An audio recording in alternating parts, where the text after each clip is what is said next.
Saat ini Kratom mulai dapat diekspor langsung dari Bandara Internasional Supadio Pontianak ke luar negeri melalui Terminal Kargo Bandara Internasional Supadio Pontianak di Kuburaya. Hal tersebut merupakan ekspor perdana Kratom langsung dari Bandara Supadio Pontianak, di mana selama ini ekspor Kratom dilakukan dari luar Kalimantan Barat. Kratom bisa dikatakan sebagai komoditi andalan Kalimantan Barat. Walaupun legalitas Kratom masih terbentur dengan undang-undang narkotika yang menjadi polemik aparat penegak hukum. Namun kini petani Kratom tidak perlu ragu lagi untuk menjual Kratom. Pasalnya ekspor Kratom kini bisa dilakukan di Bandara Supadio Pontianak.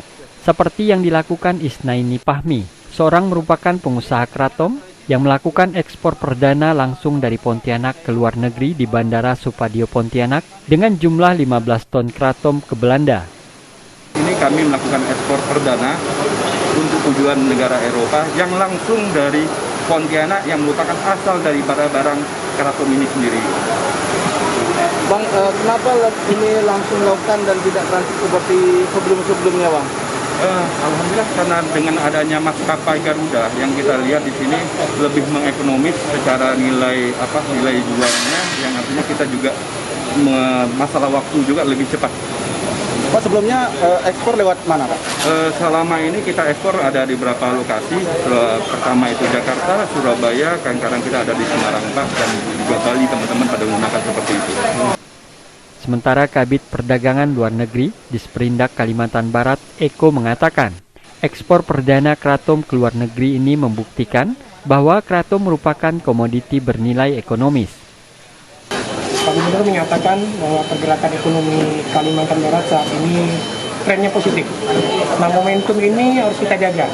Salah satunya dengan tetap menjaga ritme kinerja ekspor dari Kalimantan Barat. Dan kita ketahui Kratom memiliki sumbangan devisa yang sangat besar. Sampai dengan saat ini, kalau kita total, sampai dengan 2021 per semester ini sampai dengan 500 miliar rupiah devisa yang dihasilkan. Dan itu sebagian besar jujur saja masih dari pelabuhan di luar Provinsi Kalimantan Barat.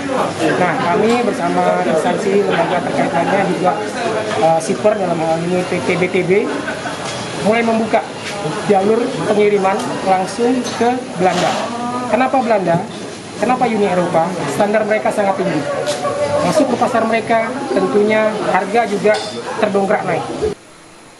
Selama ini ekspor Kratom dilakukan di terminal luar Kalimantan Barat, sehingga pengusaha Kratom kesulitan dalam mengirim, terlebih biaya yang dikeluarkan lebih besar.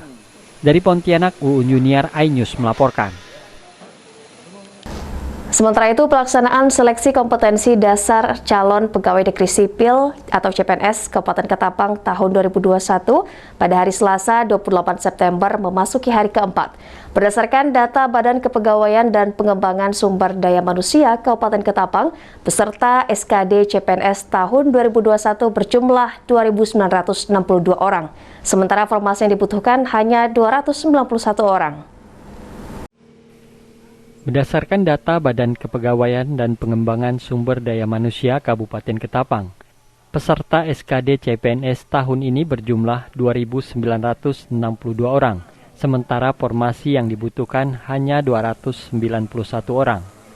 Pemerintah Kabupaten Ketapang tahun 2021 lebih banyak menerima dari formasi tenaga kesehatan.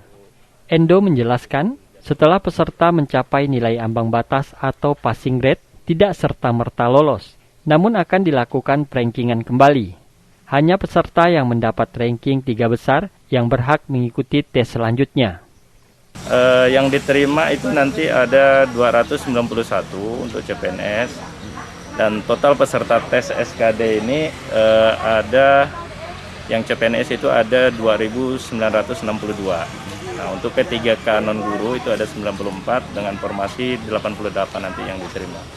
Rata-rata pendaftar dari Ketapang semua? Ya, rata-rata dari Ketapang, cuman ada juga beberapa dari wilayah Sumatera, Jawa, dan sesama Kalimantan. Tes SKD CPNS Kabupaten Ketapang masih akan dilaksanakan hingga 7 Oktober 2021. Setelah itu akan dilanjutkan dengan tes bagi peserta pegawai pemerintah dengan perjanjian kerja atau PPPK non-guru. Pemerintah Kabupaten Ketapang akan menerima PPPK non-guru sebanyak 88 orang. Sementara yang akan mengikuti tes sebanyak 94 orang. Dari Ketapang, Kalimantan Barat, Rosiulizar, iNews melaporkan. Pelaksanaan seleksi kompetensi dasar calon pegawai negeri sipil Kabupaten Ketapang tahun 2021 memasuki hari keempat. Informasi akan hadir setelah yang satu ini, tetap di iNews Kalimantan Barat.